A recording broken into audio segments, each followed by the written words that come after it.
Bem, hoje eu tenho a honra de receber aqui Nilson Caldas. O Nilson, ele é gerente de marketing para a América Latina da BASF e é também o gerente do SESB. Gerente ou diretor? Eu sou diretor de marketing do SESB. Diretor de marketing. Nós vamos falar do SESB com ele. Nilson, primeiro, muito obrigada pela sua presença. Estou muito honrada em recebê-lo aqui. Eu que agradeço a oportunidade, né, em nome do SESB, de estar aqui com vocês. Para a gente é sempre uma honra poder estar falando aqui para vocês e hoje é um dia muito especial que eu estou conhecendo aqui o seu estúdio novo. Para mim é uma honra realmente estar aqui com vocês. A gente começa a conversar e começa a ver há quanto tempo que a gente estava numa lavoura, que fez isso, fez aquilo. Aí é melhor a gente não ficar fazendo tanta conta, porque vai aparecer mais anos do que nós temos. É verdade, eu lembro. Eu lembro do dia que a gente se encontrou lá na lavoura, lá em Caiapônia, sei lá, eu vou entregar aqui o ouro, né? Acho que 2010, né, que a gente se encontrou. Eu acho que foi em 2010. Exatamente. Passa muito rápido o tempo. Só de SESB eu estou fazendo 10 anos já que eu entrei no SESB, é bastante tempo já. Passa muito rápido. O SESB já está com 13 anos, que eu acho que coincidentemente é o mesmo número de anos do sucesso no campo, né, gente? Passa muito rápido. E a gente vê desde o início, desde o nascimento do SESB, esse aumento de produtividade ali dos resultados também foi muito grande, né? Realmente muito grande, dá muito orgulho, assim, nós começamos lá em 2008, tínhamos cerca de 140 agricultores inscritos no desafio. O agricultor que foi o campeão produziu 82 sacas por hectare de média. A última safra nós tivemos lá o campeão que produziu 129 sacas, mas todos os 5 primeiros ou os 10 primeiros produzindo acima de 100 sacas por hectare. E um dado super interessante, né? A média desses agricultores campeões ao redor de 77 a 90 sacas por hectare na fazenda, né? Isso que é o mais importante, né? Então, assim, a gente realmente junto com os produtores e os consultores, todas as instituições de pesquisa, a gente conseguiu nesses anos aí incrementar muito a média brasileira. Eu não me recordo em que ano foi, mas teve um evento em Rio Verde, aí, num desses anos para trás, que o campeão estava ali, ele tinha produzido 99 sacas. Isso já era algo assim, uma loucura. Exato. O grande desafio agora, que eu sempre falo para os produtores, para os influenciadores, é como a gente vai escalar essa produtividade dessas áreas menores para a área da fazenda. Então, assim, é o produtor se autodesafiar. Quem produz 65, produzir 70... Quem produz 70, produzir 80, quem produz 80, produzir 90, mas de média na fazenda, que hoje é super possível atingir esses resultados. Eu vou dar uma dica. Eu não sei se você chegou a tomar conhecimento disso. Está no nosso canal no YouTube, lá é Fabélia Oliveira. Você pode até pesquisar, dar uma vasculhada lá que você vai achar. Não me pergunte muito as palavras-chave, mas tem um produtor aqui, se eu não me engano, foi do Verlândia, então está aqui pertinho. Uhum. Ele produziu na área dele, não é uma área tão grande, pelo contrário, a gente considerar assim, seria uma área pequena, 149. Nossa, que... Então, foi assim, tanto que nós deslocamos nossa equipe lá para ver manejo, para ver como é que foi esse trabalho, e é só ele e o filho que trabalham. Então, naturalmente, que esse zelo com pouca gente é mais carinhoso. Com certeza, inclusive esse número, coincidentemente, esse número de 149 é o recorde do SESB, lá da família Seitz, lá do Alexandre Seitz. Eu não vou lembrar o ano, mas eles produziram 149, é o nosso recorde até hoje. Mas a gente está... Como eu falei lá no SESB há tudo isso de anos, né? O SESB 13 anos e eu estou há 10 anos lá, a gente viu toda essa evolução e com todo esse desenvolvimento da tecnologia que a gente usa aqui no Brasil, realmente a gente tem condições de produzir muito mais. A meta agora é realmente aumentar a média brasileira, né? A média realmente tá boa, mas tem espaço ainda para aumentar. E quando a gente vê esses números alcançados, mesmo que em pequenas áreas, demonstra que o potencial genético de produção está garantido. Ele existe, né? O potencial está aí, ele já está instalado, né? Como eu coloquei. quando o produtor atinge essas médias de produtividade aí acima de 100 sacas em áreas menores, é perfeitamente possível ele atingir em escala comercial. Eu acho que esse é o grande desafio, né? Eu gostaria até de aproveitar o gancho aqui, né? Poder convidar os agricultores e os influenciadores para se inscreverem lá no Desafio Nacional de Máxima Produtividade, agora da safra 21-22. Nós abrimos as inscrições agora no dia 25, agora de outubro.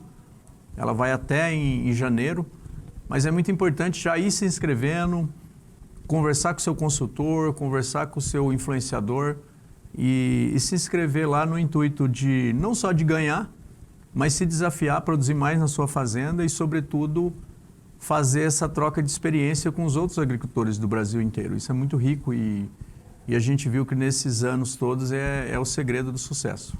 E a gente vê, como nós vimos aí no ano passado, aquele menino ali do Paraná, numa satisfação enorme, né? Ele tem uma alegria em mostrar a área. Eu acho que você está falando do seu Laércio. Laércio. Seu Laércio Tinha me esquecido o nome dele. Seu Laércio, ele é um produtor emblemático, igual eu falo, né? Ele representa muito a agricultura e ele é um pequeno produtor. Ele produz lá, ele planta uma área de 200 e poucos hectares e 100 e poucos hectares de soja. E ele atingiu mais de 100 sacas, eu não vou lembrar, acho que 118, se eu não estou enganado, sacas por hectare. E mais importante que isso, ele produziu 90 de média naquele ano, na fazenda. Então, assim, mostrando que é bem democrático, que um produtor pequeno pode ser um campeão. E outro detalhe é que no ano passado, o campeão do Centro-Oeste foi a SLC, aqui com uma fazenda aqui se eu não estou enganado, aqui próximo a Brasília. E eles produziram naquela região ali. E eles produziram mais de 100 sacas na área do desafio, acho que 100 ou 101, alguma coisa assim, que foi o campeão do Centro-Oeste. Então isso está demonstrando que é bem democrático. Então, assim, você pode ter um dos maiores... nacional pequeno e pode ter um dos maiores... pode ter um grande potencial de área... Que ele foi campeão só na região. Exato. E assim, demonstrando que um produtor grande igual a SLC, que é um dos maiores produtores do Brasil, eles também podem atingir altas produtividades, porque produzir 100 sacas por hectare não é uma tarefa tão fácil assim. Então, assim, é com muito capricho, é com muita tecnologia, dedicação do time, tem toda uma preparação e não é algo de curto prazo. A gente descobriu lá no SESB nesses anos que correção do perfil do solo... compactação do solo, descompactação do solo, aliás, a velocidade de plantio, cultura de cobertura para poder construir uma física do solo bem feita, são os segredos. Mas isso não é uma coisa de curto prazo. Você não simplesmente começa num ano para eu colher no ano que vem. Você vai ter que plantar a semente. Foi pelo menos uns 4 anos de tratamento bem... Exato, depende muito como está o estágio daquela, como está aquela lavoura, né? Como está como está o solo, como está a física do solo. E são esses caprichos que a gente estava colocando, né? O que eu falo sempre para os produtores, assim, se você planta 1.000 hectares, você provavelmente não vai conseguir fazer essa transformação em 1.000 hectares. Começa com 20%, 30% da área e depois você vai escalando. Se engaja lá conosco, se inscreve lá no SESB, não no intuito de ganhar. Ganhar é muito bom, vai ter toda a visibilidade, a gente... gosta muito de reconhecer os ganhadores, mas mais importante que você ser o ganhador é você pegar todo esse conhecimento. Melhorar a sua produtividade. Melhorar o que você já tem. E muitas vezes esse produtor que está produzindo ali 55, 60 sacas, o outro produtor que produz 80, 90, ele não usa tanto mais investimento. O investimento é o mesmo, às vezes é a mesma tecnologia. É só a forma, esses pequenos detalhes que eu estou colocando, né? Principalmente a construção da física do solo, a correção do solo, né, de camadas mais profundas, né, a correção da calagem do solo em camadas mais profundas, velocidade de plantio, são esses detalhes que a gente aprendeu ao longo desses 13 anos lá do SESB. Quando fala também ali na matéria de cobertura, nas plantas de cobertura, às vezes o produtor onde tem safrinha, fica ali, mas não dá para eu não plantar o meu milho. Às vezes é importante ele fazer aquele escalonamento ali de pegar 20% para fazer cobertura e deixa de fazer a segunda safra em 20% e vai rotacionando? Seria muito importante. A gente sabe a importância do milho safrinha que tem para o Brasil inteiro, mas muito importante para algumas regiões onde o agricultor consegue fazer essas duas safras. A gente entende essa importância dessa cultura até do ponto de vista econômico. Mas se a gente pegar tecnicamente, seria muito importante isso que você está colocando. Começar a construir uma cultura de cobertura, no sul do Brasil é mais fácil, porque ele consegue, porque às vezes ele consegue fazer essa rotação e tal, os produtores são menores e às vezes não consegue fazer tudo safra e safrinha no mesmo ano, né? Aqui em Goiás, em algumas regiões, né, Jataí, Rio Verde, algumas regiões, você consegue fazer essas duas safras. Mas seria muito importante deixar uma parte para construir essa física, para entrar com uma cultura de cobertura, ou braquiária. Mix de cobertura, que a gente tem visto aí alguns produtores fazer. O Laércio, por exemplo, ele deu uma aula para a gente disso aí lá na propriedade dele, lá no Paraná. Então, é isso. Acho que assim, não tem uma receita pronta, mas temos esses caminhos. Que quando a gente começou lá 13 anos atrás, não era tão claro. Hoje está muito claro já. Acho que tem alguns aí que usam mais uma determinada planta em função do clima, em função da necessidade de descompactação. Acho que o nabo forrageiro, para fazer ali uma descompactação, ele tem uma... Ele é uma das plantas de cobertura que, além de ajuda nisso que você está falando de compactação, mas, sobretudo, ajuda na construção da física do solo, né? Que não é uma coisa tão simples para construir. Você só constrói a física com uma estratégia mais de longo prazo. A física, a correção química do solo não é simples, mas é mais fácil. A física, você precisa das culturas de cobertura. E aí tem toda uma estratégia. A gente estava vendo falar muito na química, né? E esquecia a física. E assim, a gente tem exemplos de produtores que também são grandes. Por exemplo, lá no Mato Grosso tem um produtor que chama o seu Valdemar Zanella. Eles também fizeram esse trabalho.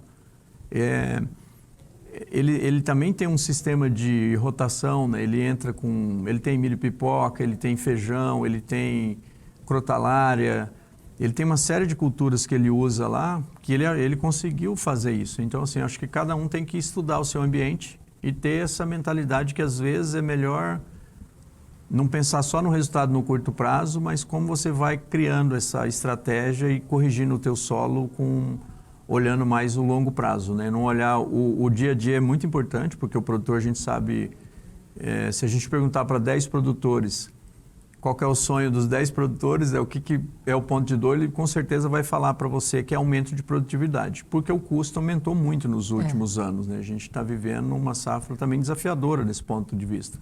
Adubo, todos os insumos tiveram alta aí, né?